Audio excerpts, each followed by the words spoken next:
Hi viewers, welcome to our channel. Prabhas గారి ఫ్యాన్స్కి and NTR గారి ఫ్యాన్స్కి ఒక గుడ్ న్యూస్. ఎందుకు అని అంటే, ఇది సోషల్ మీడియాలో ఒక రూమర్ అయితే స్ప్రెడ్ అవుతుంది. నిజమో కాదో తెలియదు కానీ ప్రభాస్ గారు అండ్ హను రాఘవపూడి వీళ్ళ డైరెక్షన్లో ఒక సినిమా రాబోతుంది కదా, ఫౌజీ అనే సినిమా. ఈ సినిమాలో జూనియర్ ఎన్టీఆర్ గారు కూడా ఉన్నారు. ఆయన నేతాజీ సుభాష్ చంద్ర బోస్ గారి పాత్రలు నటించబోతున్న వార్తలు అయితే వస్తున్నాయి. మరి వార్త నిజమైతే నిజంగా వాళ్ళిద్దరికి ఫ్యాన్స్కి అయితే గుడ్ న్యూస్ అని చెప్పుకోవాలి. మరి వార్తలు నిజమవుతుంది, మరి సినిమా స్టోరీ ఏ విధంగా ఉండబోతుంది, ఇప్పుడు ఇదే అంశం మీద డిస్కస్ చేయడానికి ప్రజెంట్ మనతో పాటు జయదేవ్ గారు సీనియర్ జర్నలిస్ట్ నుండి వారితో ఒకసారి మాట్లాడదాం. నమస్కారం సార్. ఫౌజీ సినిమా హను రాఘవపూడి గారి డైరెక్షన్ లో ప్రభాస్ గారు హీరోగా రాబోతుందని చెప్పేసి వార్తలు అయితే రావడం చూస్తాం. అయితే ఈ సినిమాలో నేతాజీ సుభాష్ చంద్రబోస్ గారి పాత్ర ఉంటుంది, ఆయన క్రియేట్ చేసిన సైన్యం ఉంటుంది. అందులో ఒక ఫౌజీగా ప్రభాస్ గారు యాక్ట్ చేయబోతున్నారు. సుభాష్ చంద్రబోస్ గారి క్యారెక్టర్లో జూనియర్ ఎన్టీఆర్ గారు ఉండబోతున్నారు అన్న వార్తలు అయితే సోషల్ మీడియాలో ప్రచారంలో ఉన్నాయి సార్. మరి వార్తల్లో నిజమెంతుంది? నిజంగా ఇటువంటి సిచ్యువేషన్ వస్తే సినిమా ఏ విధంగా ఏ రేంజ్ లో ఆడబోతుందని చెప్పేసి ఇప్పటికే మాట్లాడుకుంటున్నారు సార్. మీరేం చెప్తారు సార్ దీని గురించి? జూనియర్ ఎన్టీఆర్ గారు ఏ పాత్రకైనా అర్హుడే, ఆయన ఆల్రౌండర్ కాబట్టి. ప్రభాస్ అంటే నాకు తెలిసి ఫస్ట్, అంటే ఈ జనరేషన్ కి ఫస్ట్ పాన్ ఇండియా స్టార్ అనుకోవచ్చు ఒక విధంగా. ఏ పాత్రకైనా సూట్ అయిపోయేలాంటి నటుడు జూనియర్ ఎన్టీఆర్ గారు. కాకపోతే చాలా కొంతమంది విమర్శకులు ఉన్నారు, కొంచెం బొడ్డోడు అని అంటారు కొంతమంది అని. కానీ బట్ ఏ పాత్రకైనా, ఎందుకంటే ఒకసారి కోన వెంకట గారు చెప్పిన సందర్భం, అసలు ఎన్టీఆర్ చేయని యాంగిల్ ఏముంది ఈ జనరేషన్లో, పౌరాణికలు చేసిన వాళ్ళు ఎవరున్నారు చెప్పండి. అదే ఆయన కూడా అది చేశాడు కదా యమదొంగలో, ఆ పౌరాణిక గెటప్, అది షోషో ఫాంటసీ పౌరాణికం. అయితే ఇంకేం ఇద్దాం అని చెప్పి ఆ అదుర్స్లో బ్రాహ్మణుడు పాత్ర ఏమిటండి గురువుగారు అనుకోండి, అది కూడా చించి ఆరేసాడండి అవతల. సింగిల్ టేక్ ప్రతిది కూడా బ్రహ్మానందం గారితో సరితూగేలా బ్రహ్మానందం గారిని డామినేట్ కూడా చేసేసాడు.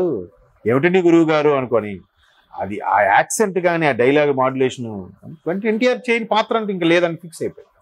సో అటువంటి ఎన్టీఆర్ గారు ఆల్రెడీ వార్ 2లో హృతిక్ రోషన్తో పాటు స్క్రీన్ షేర్ చేసుకోబోతున్నారు. హృతిక్ రోషన్ మంచి ఇది డాన్సర్ అంటే, మరి ఈయన తక్కువ ఉంది.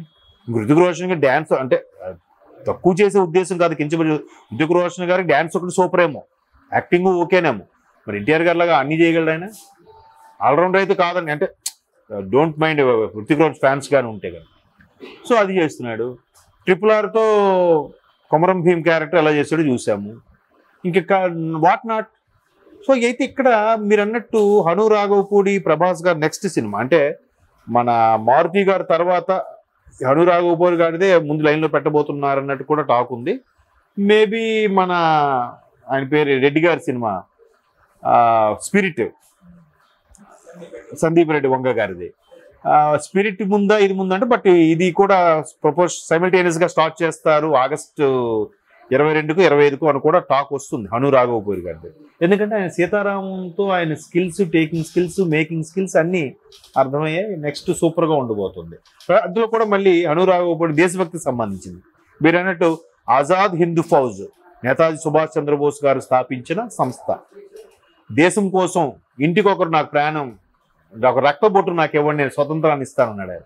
గాంధీ గారు అహింస అయితే, ఈయన ఇంటికొకరు ప్రాణత్యాగం చేయండి, లేదా రక్తం నా కోసం రక్తం బొట్టు ధారపోయండి, నేను స్వతంత్రాన్ని ఇస్తానన్నాడు. దానికి అన్నట్టుగానే మనం ఆ ఫౌజీలో ఒక వ్యక్తిగా, ఆజాద్ హింద్ ఫౌజీలో జాయిన్ అయిన చాలా మంది నాయకులు, నిజంగా దానికి బెస్ట్ ఎగ్జాంపుల్ భారతీయుడు 1 చూస్తే అదే కదా. మా నాయకుడు సుభాష్ చంద్రబోస్ గారు పిలుపునిచ్చారు, ఇంటికి ఒకరు రమ్మని, నేను వెళ్ళిపోతున్నాను అని చెప్పి హీరోయిన్కి మాటిచ్చి కమల్ హాసన్ సేనాపతి క్యారెక్టర్ వెళ్తుంది. మనకు అక్కడ గ్రాఫిక్స్ లో కూడా సేనాపతికి ఆయన ట్యాగ్ గుచ్చుతున్నట్టు కూడా చూపించారు అప్పట్లోనే, ఆల్మోస్ట్ 28 ఏళ్ల కిందటే శంకర్ గారు. సో అలాంటి కాన్సెప్ట్ అనుకుందాం కాసేపు. ఫౌజ్, ఆజాద్ హింద్ ఫౌజ్, ఫౌజ్లో ఉండేవాడు ఫౌజీ. ఫౌజీ అంటే సిపాయి, ఫౌజ్ అంటే సైన్యం, సిబ్బంది. సో అట్లాంటి క్యారెక్టర్కి సుభాష్ చంద్రబోస్ లాంటి పాత్రను పెడతారంటే, సుభాష్ చంద్రబోస్ది గెస్ట్ అపీరెన్స్ ఉండొచ్చు.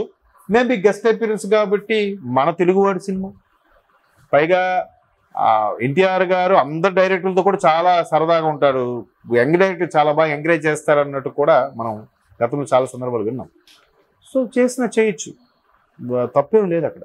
గెస్ట్ రోళ్ళు ఇప్పుడు ఏదైతే మల్టీ స్టారర్ మూవీస్ వస్తున్నాయో మనకు కూడా కల్చర్ వచ్చేసింది. ఒకప్పుడు బాలీవుడ్లో చాలా సింపుల్గా తీసేసేవారు, ఇప్పుడు మన దగ్గర కూడా చేస్తున్నారు కాబట్టి అది ఒక మంచి పరిణామం. దానివల్ల ఏమవుతుందంటే ఫ్యాన్ బేస్ పెరుగుతుంది. ఆ పర్టికులర్ ప్రభాస్ ఫ్యాన్సే చూడాలని లేదు కదా. ఇండియన్ సినిమా ఆల్రెడీ బాహుబలితో ఎట్లా అయిపోయిందంటే ఇండియన్ సినిమా అయిపోయింది. బాలీవుడ్ సినిమా, టాలీవుడ్, శాండిల్వుడ్, కోలీవుడ్ కాదు, ఇండియన్ సినిమా అయిపోవడం. పైగా మన సౌత్ వాళ్ళకి క్రేజ్ ఏ రేంజ్లోకి వెళ్ళిపోయిందంటే పుష్పతో మరొకసారి కూడా ప్రూవ్ అయ్యింది. బా ఏముందిరా సౌత్ వాళ్ళు వీళ్ళు భలే తీస్తున్నారు. కార్తికేయ అండి, కార్తికేయ 2 చూడండి, హైలీ భారీ క్యాస్టింగ్. సిద్ధార్థ్ ఉన్నారంటే మంచి యాక్టర్, మంచి హీరో. కానీ అంటే నేను అనేది ప్రభాస్ గారు ఇది అంత ఫ్యాన్ బేస్ లేకపోవచ్చు, కానీ ఎట్లా చెప్పుకున్నారు. కార్తికేయ 2తో నిఖిల్ సిద్ధార్థ్కి ఎంత ఇమేజ్ పెరిగిపోయిందంటే నేషనల్ మీడియాలో కూడా అందరూ అసలు ద్వారకా ఇవన్నీ నార్త్లో జరిగితే ఒక సౌత్ వాళ్ళు ఎంత బాగా తీయగలిగింది, బాలీవుడ్ వాళ్ళు ఎందుకు తీయలేకపోతున్నారు అని నేషనల్ మీడియా దుమ్మెత్తిపోసింది. దెబ్బతో ఒక్కొక్కరు ముఖాలు దించేశారు. పైగా నిఖిల్ కానీ, ఎన్టీఆర్ కానీ, రామ్ చరణ్ కానీ, ప్రభా వీళ్ళందరూ కూడా అక్కడ మీడియాకి వెళ్ళినప్పుడు చాలా ఒబీడియంట్గా చేతులు కట్టుకొని ప్లెజెంట్గా ప్లీజింగ్గా మాట్లాడుతుంటే అరే సౌత్ స్టార్స్ ఏంటి ఎంత ఒబీడియంట్గా ఉన్నారు, మన వాళ్ళు బాగా ఎరగండి చూపిస్తారే అనే స్థాయికి వెళ్ళిపోయింది. సో అటువంటి నేపథ్యంలో ప్రభాస్, ఎన్టీఆర్, రామ్ చరణ్, ప్రభాస్ వీళ్ళందరూ సమకాలీన హీరోలు. వయసులో తేడా ఉంటుండొచ్చు కానీ ఒరే అనుకున్నంత చనువు ఉంది వీళ్ళకి.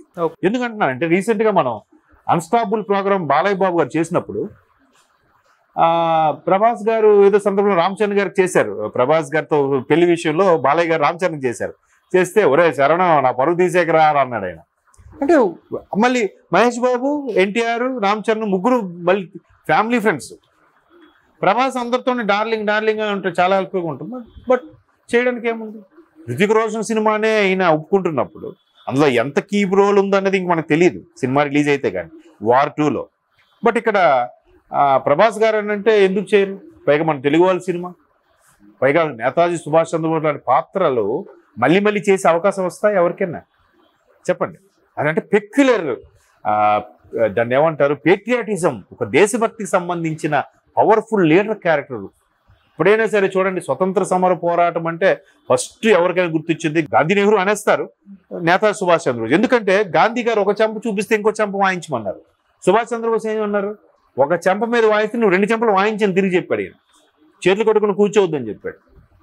సో ఆయన పాత్ర కూడా చాలా ఉంది స్వతంత్రంలో. అఫ్కోర్స్ చాలా మంది వెలుగులోకి రాలేదు. ఆయన జర్మనీ లాంటి దేశాల సపోర్టుతో ప్రపంచ యుద్ధంలో టైంలో కూడా బ్రిటిష్ వాళ్ళని పోయించాడు. స్వతంత్రం రావడంలో కీలక పాత్ర నేతాజీ గారిది కూడా ఉంది. గాంధీ గారిది ఒకటే అయితే ఈయన రెండు చక్రాల మీద నడిచింది స్వతంత్ర పోరాటం అనేది. బట్ సిద్ధాంతాలు వేరనుకోండి.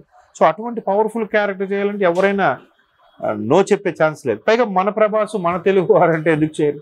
చేస్తే ఇంకా కన్నుల పండుగ ఉంటుంది. బట్ ఎన్టీఆర్ కూడా ఏ పాత్ర ఇచ్చినా దానికి న్యాయం చేస్తారు అని ఫిక్స్ అయిపోవచ్చు మనం. There is no second thought, అబ్బా ఈయనేంటి నువ్వు సుభాష్ చంద్రబోసా, ఈయన చేయగలడా అని ఆలోచనే పెట్టుకోవాలి. మీకు అందుకే స్టార్టింగ్లోనే ఎగ్జాంపుల్ చెప్పాను. కాబట్టి అలా చేస్తే సూపర్ కదా, బాగుంటుంది కూడా. చూద్దాం ఎప్పుడు వస్తుందో. అలా చెప్తుంటే ఎంత త్వరగా రిలీజ్ అయిపోతాయి అలాంటి సినిమాలు అన్నట్టు అనిపిస్తుంది. Thank you so much.